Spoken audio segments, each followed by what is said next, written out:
श्री राम का सरयू और अयोध्या का वरदान। हस्तिनापुर को प्रस्थान। श्री रामदास जी कहते हैं, हस्तिनापुर की तरफ चलते चलते राम उस स्थान पर पहुंचे जहां ठहरने को डेरा डाला गया था। राम वहां जाकर आसन पर बैठ गए। नर्तकियां राम के सामने आकर नाचने लगी। कुछ देर बाद उच्च जाति से लेकर चांडाल जाति तक के अयोध्या के समस्तपुर वासी अपने बाल बच्चों को साथ लिए अयोध्या से बाहर निकल गए। वे लोग अपने अपने कुत्तों तथा बैल गाय आदि पशुओं को भी साथ लेते आए थे। यहाँ तक कि पक्षी कुल तक बाहर आ गए। उस समय सारी अयोध्या सूनी हो गई। कोई भी उस नगर में नहीं रह गया।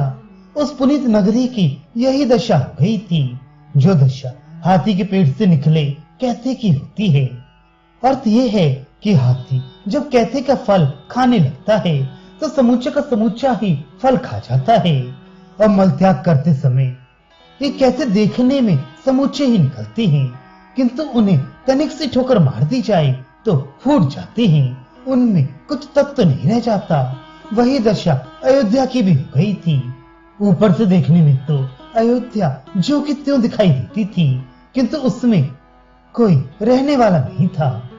उसी समय अनेक द्वीपों के कितने ही राजे भी अपनी अपनी सेना के साथ वहां पहुंचे।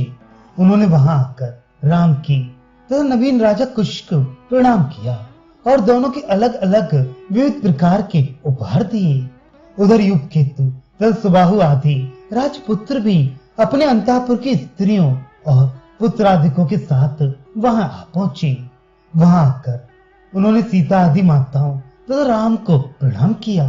राम ने उनको उठाकर हृदय से लगाया और सीता ने उनको अपने हाथ से परोसकर भोजन कराया।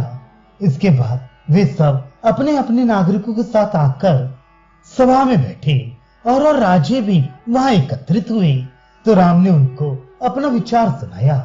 इसके अनंतर राम ने उन राजाओं से कहा कि आपके पूर्वज हस्तिनापुरी में युद्ध के लिए गए थे, सो यदि आप लोगों को भी युद्ध करना हो तो मेरे साथ हस्तिनापुर चलिए। यदि ना इच्छा हो तो आप लोग अपनी अपनी राजधानी को लौट जाइए। मैं आप लोगों से किसी प्रकार का आग्रह करना नहीं चाहता। इस प्रकार राम की बात सुनकर उन राजाओं ने कहा, हे राम, हे महाबाहो, हम सब आपके अनुगामी हैं। आपने ही तो हम लोगों का अभ्युदय किया है। आपके ही अन्न से हम पले हैं। वीर क्षत्रियों के वंश में मेरा जन्म हुआ है। इस कारण आप यदि आज्ञा देंगे तो हम अपने प्रतिघातियों को संग्राम में अवश्य मारेंगे। हे राजेंद्र, आप कभी भी ऐसा न समझिएगा कि हम स्वामी आपके काम से पराडमुख होंगे। इस प्रकार उनकी बातें सुनी तो राम ने उन सब राजाओं को हृदय से लगाया। विविध प्रकार के वस्त्र आभूषणों से उनकी पूजा की और जाकर आनंद पूर्वक सीता के साथ शयन किया। इसके अनंतर सवेरे सीता के साथ रामचंद्र जी ने सरयू के तट पर जाकर स्नान दान किया। इसके बाद उन्होंने प्रणाम करके सरयू जी से अपने लिए परम धाम जाने की आज्ञा मानी। राम की प्रार्थना सुनकर सरयू ने कहा, अब तक आपके दर्शनों की इच्छा से मैं भी यहीं थी, किंतु हे राम, जब आप जा रहे हैं तो मैं भी आपके श्री चरणों के साथ चलूंगी। सरयू की बात सुनकर राम ने कहा, जब तक सब पापों को नष्ट करने वाली मेरी पुनीत कथा इस संसार में विद्यमान है, तब तक अंश रूप से तुम भी यहाँ रहती हुई सबके पाप दूर करती रहो। राम के कहने पर सरयू ने तत्काल अपना एक अंश रूप बनाया, जिससे वो अयोध्या में रह गई और पूर्ण रूप से राम के साथ चल पड़ी। सरयू को साथ लेकर राम ने अपनी पावनपुरी की परिक्रमा की और साष्टांग प्रणाम एवं पूजन करके परम धाम जाने की आज्ञा मांगी और कहा, हे अम्ब अयोध्या, तुमने मेरी रक्षा की है। मैं अब अपने वैकुंठ लोक जाने की आज्ञा मांगता हूँ। मेरे अपराधों को क्षमा करो और मुझे आशीर्वाद दो कि फिर कभी मैं तुम्हारा दर्शन कर सकूं। इस प्रकार राम की बात सुनकर अयोध्यापुरी ने कहा कि इतने दिनों तक मैं आपके दर्शन करने के लिए यहाँ रही। आपके चले जाने पर यहाँ रहती हुई मैं आपके वियोग का दुख सह नहीं सकूंगी, इसलिए मैं भी आपके साथ ही चलने को तैयार बैठी हूँ। उसकी ऐसी बात सुनकर राम ने अयोध्यापुरी से कहा कि जब तक जगत में मेरी पापनाशिनी कथा विद्यमान रहे, तब तक तुम अंश रूप से मृण्मयी होकर यहाँ निवास करो। राम के कथनानुसार उसने अपने अंश रूप से मृण्मयी होकर रहना स्वीकार कर लिया और स्वर्णमयी तथा रूपवती अयोध्या राम के साथ चल पड़ी।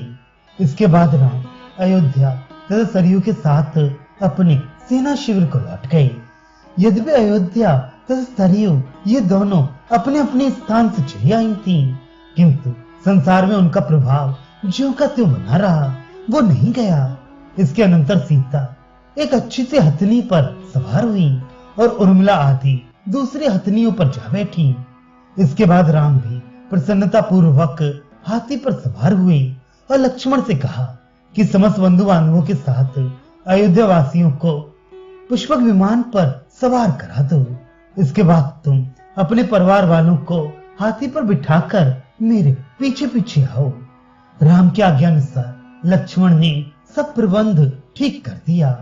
इसके बाद सब राज्य अनेक प्रकार की सवारियों पर सवार होकर अपनी अपनी सेना के साथ राम के पास आए। आगे आगे वे मजदूर चले जो रस्सी तथा कुदाल लिए थे, पत्थर काटने वाले तथा बड़े आदि विविध प्रकार के औजार लिए थे। उनके पीछे पीछे एक बड़ा हाथी पताका और ध्वजाओं से अलंकृत होकर चला। उसके पीछे अपने अपने हाथों में बंदूक आदि विविध प्रकार के शस्त्रधारी सैनिक तरह तरह के वाहनों पर सवार होकर चले। उसके पीछे तोप आदि से लदी बैलगाड़ियां चल रही थीं। उनके पीछे पीछे अनेक प्रकार के बाजे बजाने वाले लोग घोड़ों पर बैठ बैठ कर चले। उनके पीछे बहुत से घुड़सवार हाथ में बेंत लिए हुए चले। उनके पीछे वाहनों पर आरूढ़ होकर बहुत से मागध और बंदीजन चले जा रहे थे। उनके भी पीछे राम के सजाए हुए घोड़े और उनके पीछे पुरुष के समान वेश धारण किए, अनेक प्रकार के अलंकार पहने, तरह तरह के शस्त्र लिए, पर्दे से अपना मुख छिपाए और घोड़े आदि विविध सवारियों पर सवार होकर स्त्रियां चली जा रही थीं। उनके पीछे हाथ में लाठियां लिए, तरह तरह के आभूषण पहने दासी पुत्रगण चले जा रहे थे।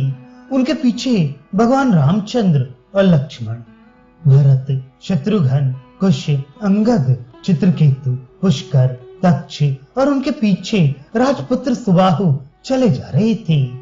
राजपुत्रों की टोली के पीछे सीता, उर्मिला, मांडवी, श्रुतकीर्ति और उनके पीछे उनकी पतोहुएं चली जा रही थीं। उनके पीछे राम के मंत्री गण पालकियों पर बैठे चले जा रहे थे। उनके भी पीछे पर्वत के समान बड़े बड़े आकार वाले वानर और उनके पीछे विविध प्रकार की सवारियों पर सवार सब राजे चले जा रहे थे। उनके पीछे उन राजाओं की सेनाएं घोड़ों पर सवार होकर चली जा रही थी। उनके पीछे कितनी बैलगाड़ियों पर लदे हुए तोप आदि यंत्र चले जा रहे थे। उनके पीछे मुख्य मुख्य हाथी अनेक प्रकार के बाजे लादे हुए चले जा रहे थे और उनके भी पीछे एक बहुत बड़ा हाथी चल रहा था जिस पर राष्ट्र की पताका सुशोभित हो रही थी। उनके पीछे स्वर्ण से लदे हुए ऊंट और उनके पीछे और सामान लादे हुए गधे तथा खच्चर आदि चल रहे थे। इस तरह राम धीरे धीरे चले जा रहे थे। उनके ऊपर चमर व्यजन आदि चल रहे थे और सीता जी अपनी सवारी के झरोकों से बार बार राम को निहार रही थी। मागध, बंदीजन आदि विविध प्रकार की स्तुतियां कर रहे थे और कितनी अप्सराओं के नृत्य गान हो रही थी। रामचंद्र जी के पड़ाव ठीक उसी तरह इस समय भी थे जैसे कि पहले यात्रा कांड में बतलाए जा चुके हैं।